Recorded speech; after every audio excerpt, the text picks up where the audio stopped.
Hello everyone, today I'm going to be reviewing Codenames. This is a game where both teams will try and race to be the first one to identify all of their operatives in the field by the codenames. There will be one person who will be giving hints to their team, trying to indicate to them the different agents in the field.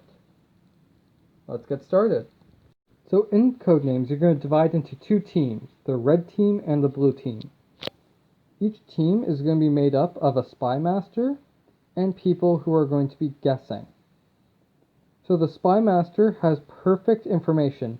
They know who all their operatives are in the field, and they know that because they have access to this.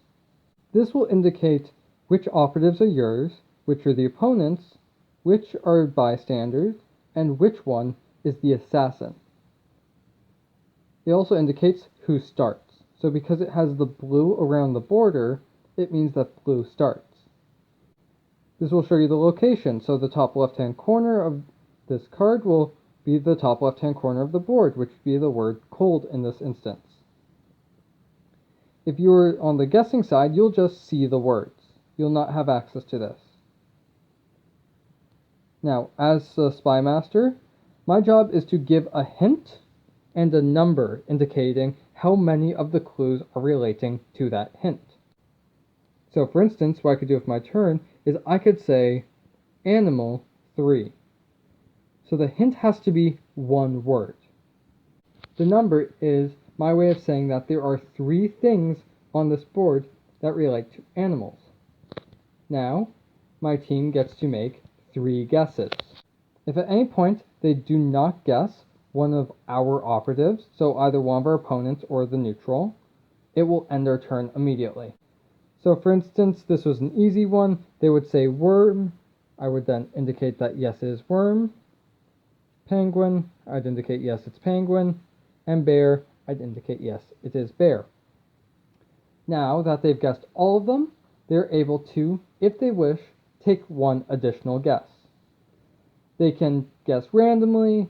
They can decide on something that they might have missed in a previous turn, or they can just pass. At any point, a player can decide, or a team can decide to pass. Because if they don't think that they can get the clue, they might just want to give it up, as opposed to trying to guess something and then accidentally guess an opponent's color, or the assassin. The main reason for this is the assassin token, which is shown as the X on this. If it's ever guessed, that team will instantly lose. Once you finish your turn, it will then go to the next team. The red team spy master will then make up a clue, give a number, and you'll continue. And that's basically the entirety of the game. This continues on until one team will either win by guessing all of theirs, or someone chooses the assassin. Neutrals will just end a turn, however they do not count towards anyone's score. Now the rules for giving hints. It's got some of the basics that you'll see in most of these types of word games, where you can't give hints that are based on sound-alike clues, they can't be homonyms, rhyming, things like that. Essentially, this game has some pretty hard rules where you should always play with these.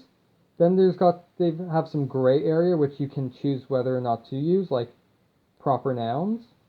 But in general, some of the rules that you should use are do not rhyme, do not use homonyms. The hint actually has to be about the word itself. All of the hints must be in English, as all the words are in English. And all of these restrictions apply to the visible words on the board, meaning that once a word is covered up, you can actually give hints that would otherwise break that rule for that word. So for instance, worm was something that's covered up. So I can now actually use the word worm as a hint. For instance, if I was trying to indicate words like ground, forest, yard. These are all things that have worms. And lastly, there is a timer included with the game. The timer is not something that's needed to be used in the game. It's used to force players to go faster if they're taking too long. So you don't actually put it in play unless you want to. and it's completely optional. It's just if you see someone taking 10 minutes to do their turn, you could just use this to force them to finish their turn quicker. Because by the time this ends, if they don't give their hint, their turn is skipped and it goes on to you. Same way if they were to break any of the word clues, their turn is skipped and it goes to you. I honestly don't recommend using the timer. You can use it on occasion because there will be some people who will try and see if they can figure a way to make massive clues that'll indicate almost everything that they have all in one turn. And it's just not fair for everyone else playing the game to make them wait. So I absolutely love this game. This is one of my personal favorites when it comes to team games, just because it's so simple, but it's actually very hard. I love working with different groups.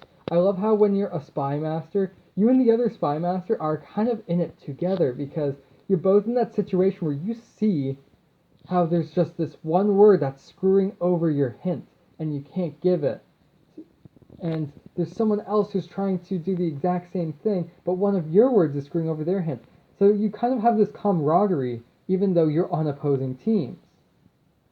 And you have this really big tension because this is a game where anyone can really win at any point. I've seen people make mistakes on extremely simple hints. I've seen people lose to the assassin on extremely simple hints. I've also seen people make ridiculously massive leaps and come back from behind and win the entire game. When you're actually the people guessing, I love that too, because you get to do something that the spy masters don't. You get to trash talk. Because as they're the spy master, you're not allowed to give any indications, verbal, physical, or otherwise, of what the words might be, excluding the actual hint and number rule. However, if you are on the team, you can actually negotiate with your other teammates and try and figure out what's going on. You can talk strategy, and you can smack talk the other team. Tell them, oh, they said country. Well, yards. Yards are in a country. You should pick that one. Just to try and throw people off. So there are some really cool interactions you get with this game. I absolutely love it, and this is one of those things where whether you're playing with 4 people, 6 people, 8 people, it really still works. You would think that this game would get a little bit more dull in larger groups, but it doesn't. You get these great discussions. It works with any number over 4 or 4. Even if you have an odd number, you just put someone who's a little bit less experienced with the game with someone who's a bit more experienced, or have a bigger group together, because whether you're 3 people versus 2 or 4 people versus 4, it really doesn't matter that much. That's the great thing about this game. It works with any number above 4 people. I'll also say there are some expansions for this. There's even an extra large version. I will say I personally don't believe you need the extra large version because these cards, there are so many of them and they're all double-sided. You will never see them all unless you play this game every single day. And even still, you'll never see the same combination twice. And then even having these, which have so many a variety of them, you have already a lot of replayability and variability of this game.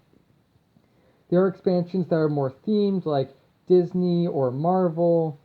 Those are pretty interesting. They even have Harry Potter.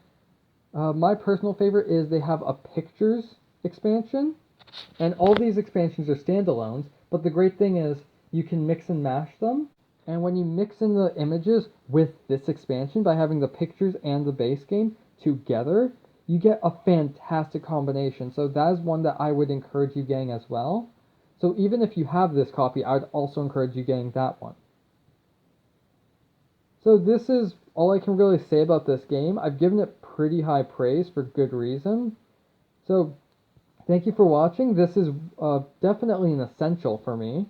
And I hope you enjoy it. I hope you get it. And like and subscribe. Have a great day.